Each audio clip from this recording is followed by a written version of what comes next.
Hello friends, welcome to my YouTube channel.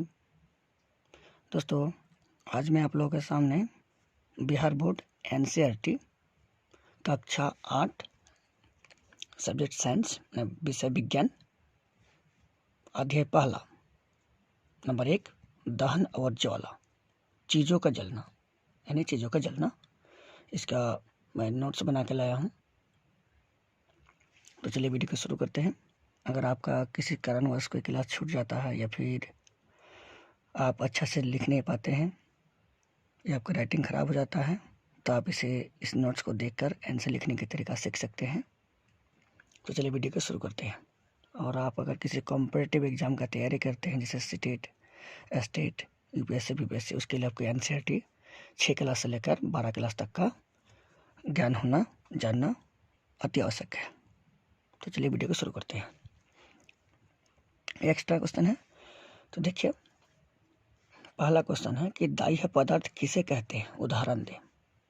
तो दाह्य पदार्थ हो गया, इसके चलिए आंसर देखते हैं। लिखने के तरीके ये हैं कि वे सभी पदार्थ जो जलते हैं उसे दाह्य पदार्थ कहते हैं, जैसे लकड़ी, कपड़ा, कागज, तेल, कुछ भी। चलते हैं अगले प्रश्न की ओर। अगले प्रश्न दिया है क्वेश्चन नंबर 2, अदाह्य पदार्थ किसे कहते हैं, उदाहरण दें। वे सभी पदार्थ जो नहीं जलते हैं उसे अदाह्य पदार्थ कहते हैं, जैसे पत्थर, लोहा, जल, मिट्टी आदि नहीं जलते हैं, इसे अदाह्य पदार्थ कहते हैं। अगला प्रश्न 30 नंबर, दहन का पोषक क्या है, समझाइए। देखिए, वे सभी पदार्थ जो जलते नहीं हो बल्कि जलने में मदद करता हो उसे दहन का पोषक कहते हैं, जैसे ऑक्सीजन। हिंदी में लिखेंगे ऑक्सीजन, इसका सूत्र होता है आपका O2। जब आप रसायन विज्ञान पढ़िएगा, केमिस्ट्री, तो आप अच्छे से समझिएगा। वे सभी पदार्थ जो जलते नहीं हो बल्कि जलने में मदद करता हो उसे दहन का पोषक कहते हैं, जैसे ऑक्सीजन, O2।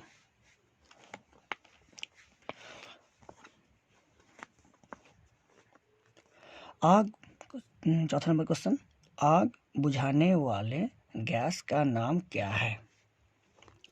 तो आग बुझाने वाले गैस का नाम कार्बन डाइऑक्साइड है, जिसे हम CO2 कहते हैं। देखिए CO2 कार्बन डाइऑक्साइड। चलते पांचवा प्रश्न की ओर। आग बुझाने के लिए क्या करना चाहिए। आग बुझाने के लिए क्या करना चाहिए। आंसर, आग बुझाने के लिए निम्न कार्य करना चाहिए। नंबर 1, बाह्य पदार्थ को हटा देना चाहिए, अर्थात दाह्य पदार्थ, आप यहाँ पे से दाह्य समझिएगा, मतलब जो जलता है उसे हटा देना चाहिए। ऑक्सीजन मतलब O2 की आपूर्ति बंद कर देनी चाहिए, अर्थात अगर ऑक्सीजन जहाँ पे ऑक्सीजन प्रचुर मात्रा में रहेगा तो उसे कम कर देनी चाहिए, क्योंकि ऑक्सीजन अगर कम हो जाएगा तो आग खुद ब खुद मतलब बुझ जाएगी, क्योंकि आग को जलने के लिए ऑक्सीजन चाहिए।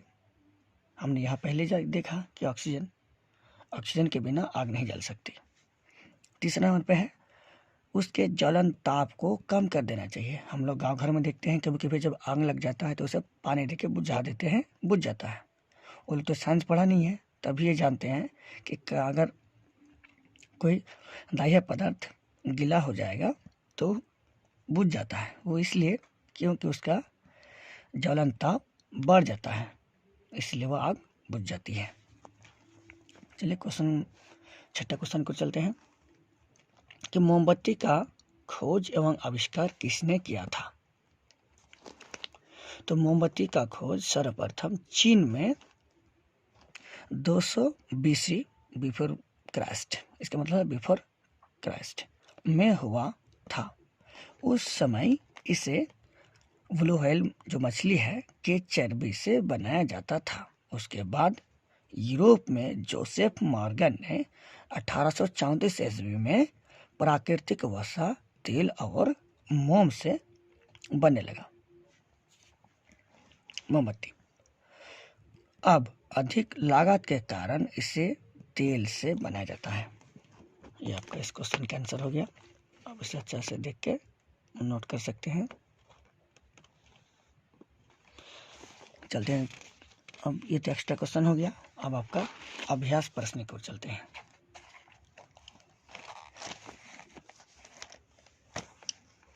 ये आपका अभ्यास प्रश्न है। अभ्यास प्रश्न, आग लगने पर उसे कई बार पानी डालकर बुझाते हैं। पानी डालने से आग कैसे बुझ जाती है? आमतौर पर आंसर, आमतौर पर लगी आग को बुझाने के लिए हम पानी का प्रयोग करते हैं। जल ज्वलनशील पदार्थ को ठंडा करता है। ऐसा करने से आग का फैलाव बंद हो जाता है। इस प्रक्रिया में जो जलवाष्प बनती है वह बाहरी वायु की आपूर्ति बंद कर देती है और आग बुझ जाती है। चलते अगले प्रश्न की ओर।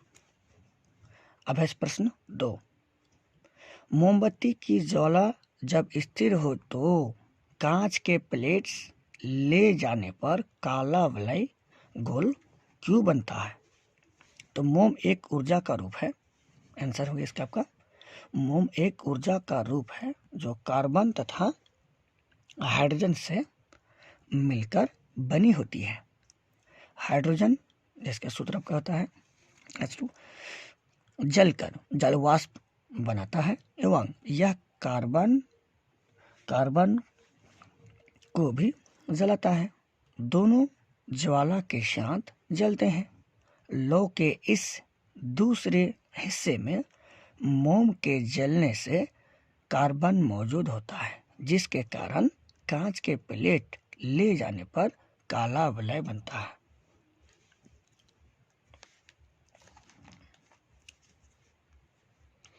चलते हैं प्रश्न नंबर 3 की ओर। अगर किसी दुर्घटना में कोई व्यक्ति आग की चपेट में आ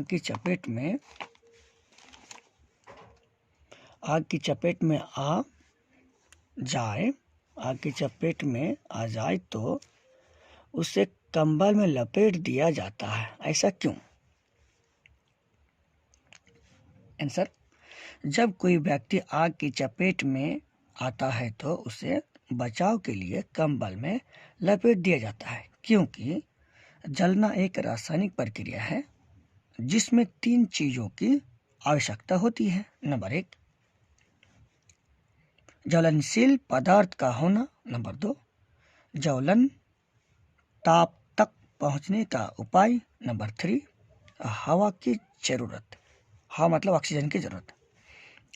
वायु दहन के लिए आवश्यक होता है, यानी जलने में मदद करता है।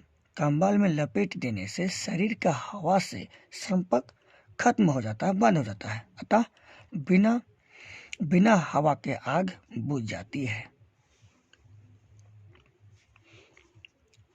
वीडियो को पॉज करके इसे नोट बना सकते हैं और ये नोट्स ही है, आप पढ़िएगा, समझिएगा। समझ में नहीं आएगा तो अपने क्लास के टीचर समझ सकते हैं। ये सिर्फ नोट्स है, आप इसे फेयर कॉपी बनाना है और इसे आपको याद करना है आपका कंपटीशन एग्जाम के लिए, आपका क्लास के लिए, आपका परीक्षा के लिए। चलते हैं चौथे प्रश्न की ओर।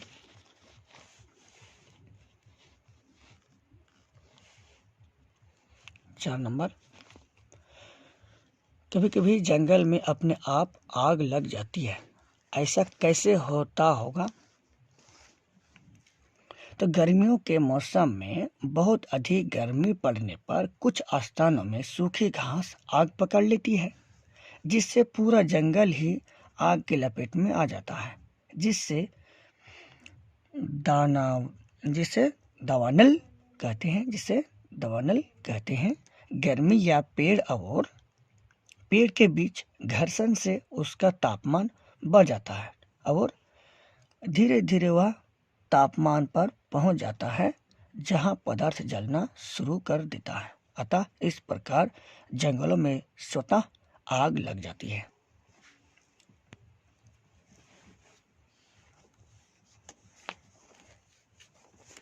चलते 5वां प्रश्न को।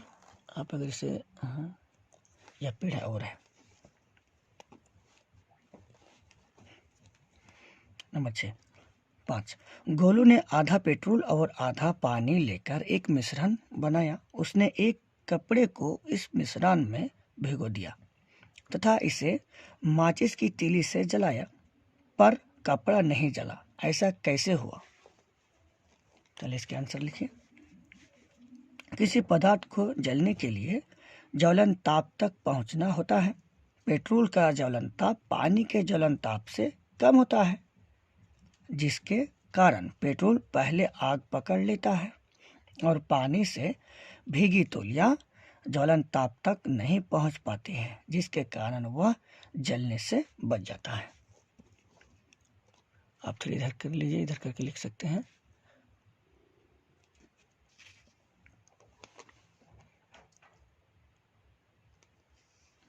आप इधर करके भी नोट्स कर वीडियो को पॉज करके लिख सकते हैं। चलते हैं अगले प्रश्न की ओर। प्रश्न 6 माचिस को जलाने के लिए उसे माचिस की डिब्बी से रगड़ा जाता है, ऐसा क्यों?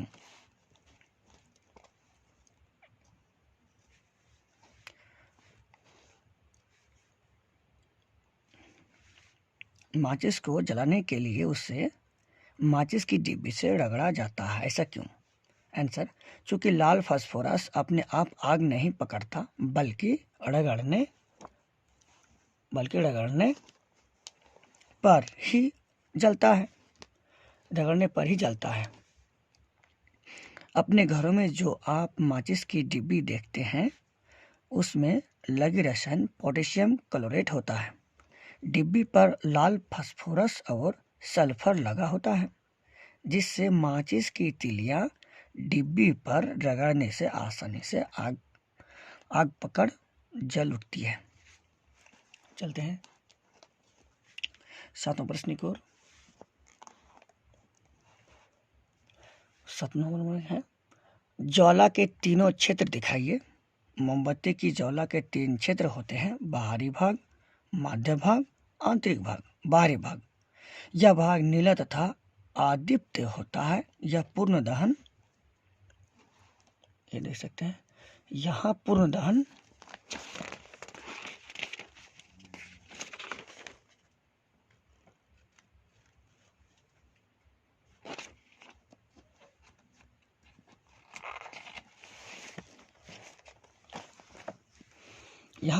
होता है, क्योंकि यहाँ ऑक्सीजन अधिक होता है। यहाँ पे आपको पूर्ण दहन होगा, यहाँ पे पूर्ण दहन होता है, वो तो छूट गया है।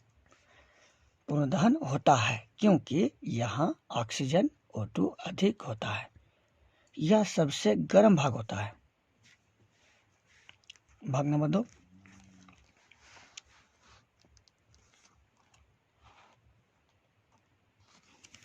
मध्य भाग, यह भाग पीला और दीप्त क्षेत्र होता है। इस भाग में पूर्ण दहन नहीं होता है, क्योंकि यहाँ O2 कम मिलता है। भाग नंबर 3, आंतरिक भाग, यह भाग काला रंग का होता है, क्योंकि यहाँ कार्बन के कुछ कण बच जाता है।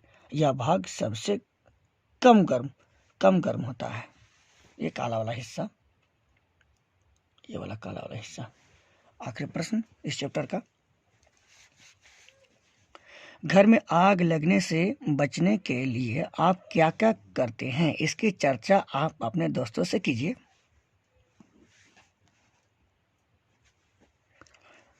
घर में आग, आंसर लिखिए।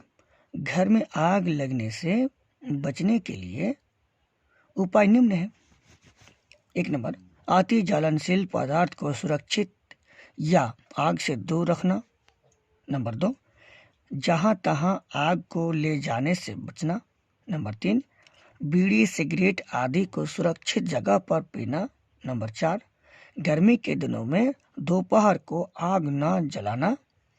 नंबर 5, आग को तेज हवा से दूर रखना। नंबर 6, विस्फोटक पदार्थ को ठीक ढंग से चलाना। नंबर 7, पार्टी विवाह के अवसर पर विशेष सावधानी बरतना। तो ये आपका 8 क्लास का विज्ञान एनसीईआरटी बिहार यूपी बोर्ड के लिए, झारखंड बोर्ड के लिए था। जो एनसीईआरटी अब किसी भी बोर्ड के लिए हो, हिंदी मीडियम से आप इसे अपने बीपीएससी, स्टेट और यूपीएससी के लिए पढ़ सकते हैं, क्योंकि ये साइंस का बेसिक नॉलेज है। अगर वीडियो आपको अच्छा लगे तो आप कमेंट कर सकते हैं कि इसमें क्या कमी रह गई, कोई क्वेश्चन छूटा है या फिर आपका कोई क्वेश्चन है तो आप बता सकते हैं, हम उसे ज़रूर सॉल्व करने की कोशिश करेंगे। तब तक के लिए थैंक यू। आपका दिन शुभ हो।